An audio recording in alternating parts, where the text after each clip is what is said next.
Hello, Oryxburgh Area Free Public Library. Summer reading this year is Imagine Your Stories. Well, I am going to read you an old folk tale called Jack and the Beanstalk. There are so many versions of Jack and the Beanstalk, but the one that I've picked has nice colors written by Van Cool. Jack and the Beanstalk. Jack and his mother were very poor. They worked harder and harder and harder, but they just couldn't make ends meet.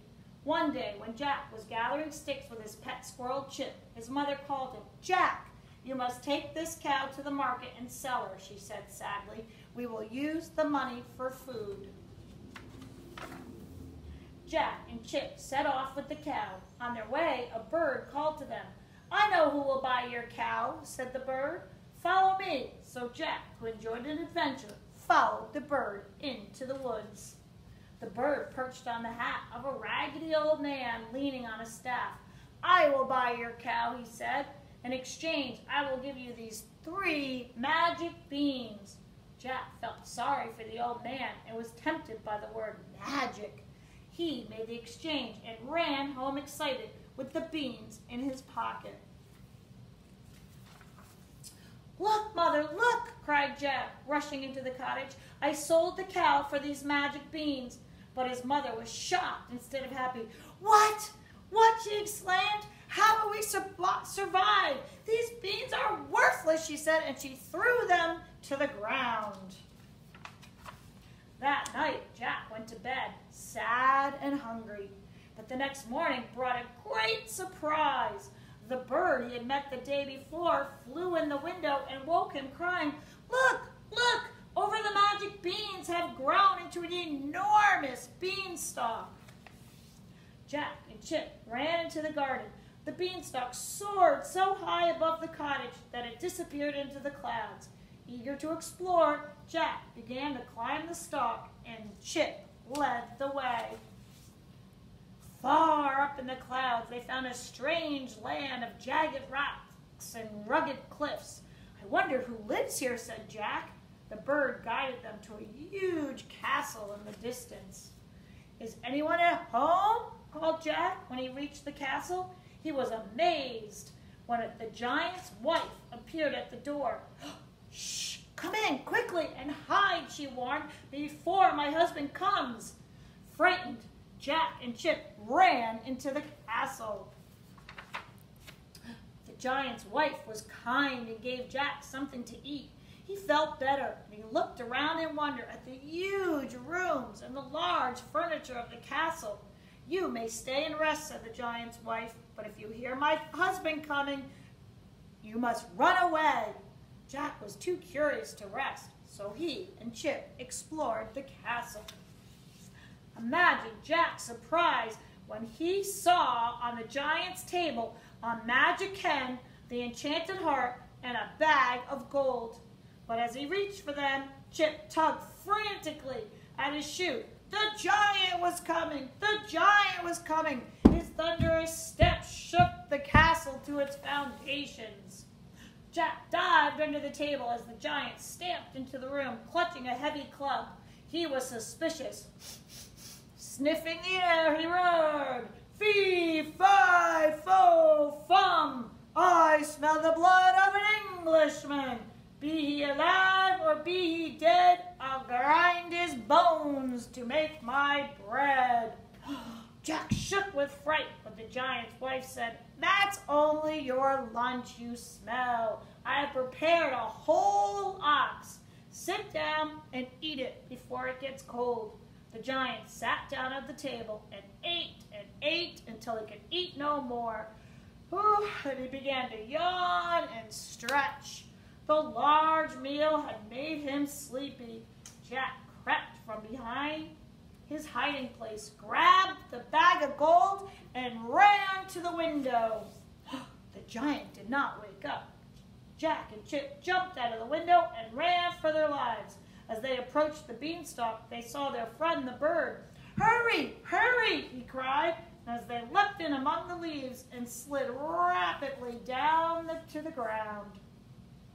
Jack's mother was waiting for him at the foot of the beanstalk.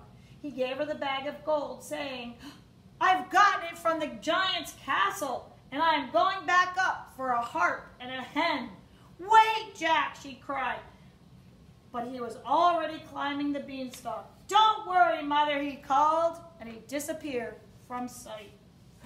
Once again, Jack crept under the table and listened while the giant ate another huge meal. He called to his wife, "Bring me my magic hen. I want one of her golden eggs. Bring me my harp as well, so it can play for me." Jack watched the giant from his hiding place. The moment the giant fell asleep, Jack sprang out and seized the magic hen. With his heart hammering, he sped to the window, grasping her under his arm.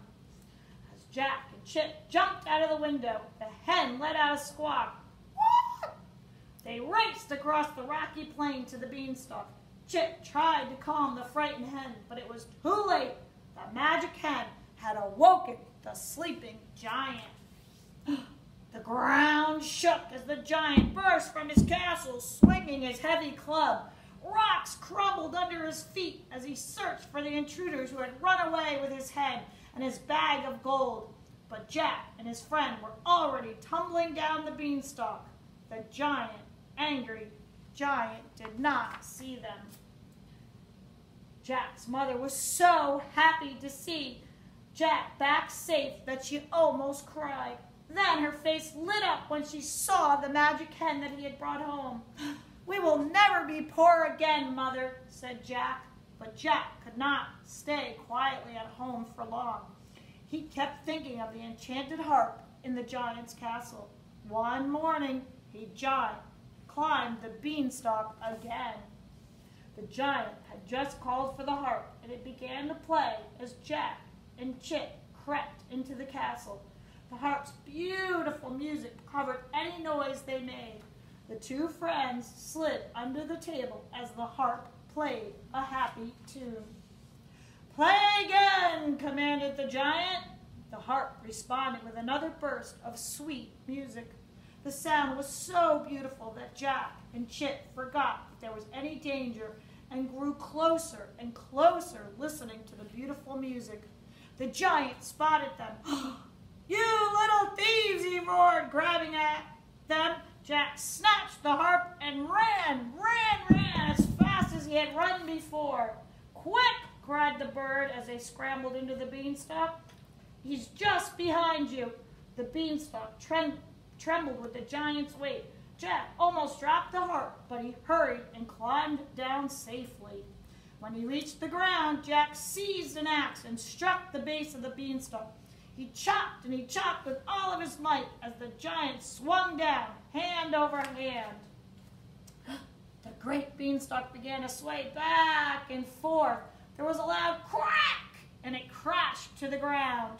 The giant fell and lay in front of the cottage. "Look, Mother," cried Jack. "The giant will never frighten anyone again. And now we have all of the treasure he has stolen from the people in the village." At this, the faithful bird who had guided Jack through all his adventures took flight. His work was done. The fallen giant sank into the ground, and a lake appeared. The beanstalk had grown so mysteriously in the night. Jack and Chip waved goodbye to the bird and went back into the cottage with light hearts. What an excitement they shared. Jack's mother hugged him tightly. "You are a brave and clever boy," she cried, "and how glad I am that now you traded that cow for those magic beans." Well, next time you're at the library, we also have a little magic bean bag for you to collect, and you can plant your own magic beans at home. And maybe you'll write the next story for Jack and the Beanstalk. Thank you, and have a great day.